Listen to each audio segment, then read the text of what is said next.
हे देवी, माघ महात्म्य के 27वां अध्याय का पठन मैं शुरू कर रहा हूँ।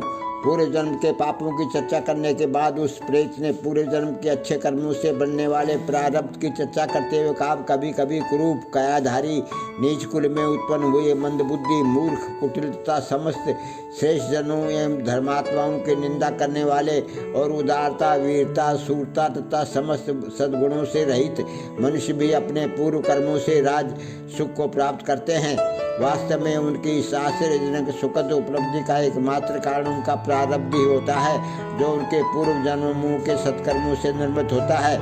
प्रेत करुण वाणी में रोते हुए उस धार्मिक व्यक्ति से आगे कहने लगा, हे महात्मन, कुछ मनुष्यों का प्रारब्ध इतना प्रबल होता है कि कायर, निर्बल, बुद्धिहीन, अविवेकी, नीति तथा धर्म कर्म को न जानने वाले, नपुंसक, अंगहीन तथा पापाचारी होते हुए भी राजा बन जाते हैं। उन मूर्खों और पापियों के इस प्रकार के चमत्कारी सुखद जीवन का एकमात्र कारण उनका पूर्व जन्मों के सत्कर्मों से निमित्त प्रारब्ध भी होता है। यही कारण है अपने वर्तमान जीवन में कुछ मनुष्य धर्म विरुद्ध जीवन जीते हुए भी समस्त सुखों एवं ऐश्वर्य भोगों को प्राप्त करते हैं, परंतु ऐसे तभी होता है जबकि उनके पूर्वतः जन्म के कृत्य पूर्ण धार्मिक रहे हों। पूर्व जन्मों में उन्होंने गौ, भूमि, अन्य वस्त्र, स्वर्ण इत्यादि का दान किया हुआ होता है। इन पुण्य कार्यों की शक्ति से उनका प्रारब्ध उनके वर्तमान को हर प्रकार से सुखी बनाता है। ईश्वर तथा धर्म का ऐसा ही विधान है, इसमें रंच मात्र भी संशय या तर्क करना कोई महत्व नहीं रखता।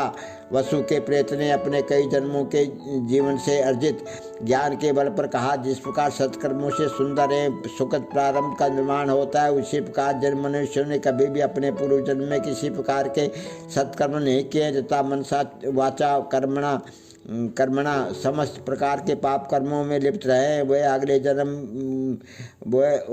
अपने अगले जन्म बिगाड़ कर मेरी तरह दुख पाते हैं। मेरे समान उन्होंने परलोक भय त्याग कर केवल पाप ही पाप किए हैं।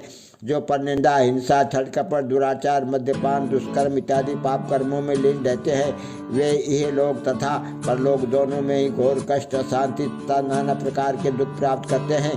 हे ब्राह्मण, मेरे इस कथन का प्रत्यक्ष प्रमाण तुम्हारे सम्मुख में स्वयं हूँ। वर्तमान में यह जो प्रेत योनि मुझे प्राप्त हुई है, तब मैं जो ऐसा होकर दीनहीन दशा में भूख, प्यास, सर्दी, गर्मी के कष्टों को भोग रहा हूँ, ये सब मेरे पूर्व जन्म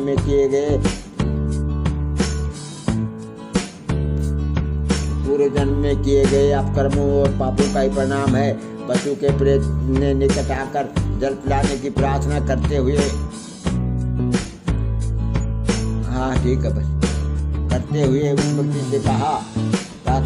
व्यक्ति से कहा, मेरा हो भाग्य कि मुझे तुम्हारे दर्शन प्राप्त हुए हैं। तुम विष्णु भक्त हो, माता पिता तथा गुरुजनों की सेवा करने वाले हो, धर्मात्मा एवं सदाचारी हो, सदैव देवादिदेव विष्णु की भक्ति में लीन रहते हो।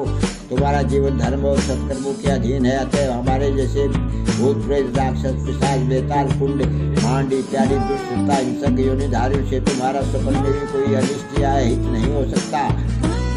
तुम हम सब से अधिक शक्तिशाली हो। तुम्हें हमारा भय नहीं करना चाहिए। हमसे डरने की तुम्हें कोई आवश्यकता नहीं है। भगवान के भक्तों की पवित्र ग्रह, नक्षत्र, दिक्पाल, देवता इत्यादि सदैव रक्षा करते हैं और स्वयं भगवान भी अपने भक्त का ध्यान रखते हैं। भक्त का यक्ष, किन्नर, असुर, गंधर्व या दुष्ट ग्रह भी अहित नहीं कर पाते हैं। ये धर्मात्मा ब्राह्मण, भगवान की भक्ति के कारण तुम्हें जो सहज अभय प्राप्त है, अतः तुम मुझको पास में आकर अपने हाथों से संगम का पवित्र जल पिला दीजिए। बोलो माघ महात्म्य के 27वें अध्याय की जय।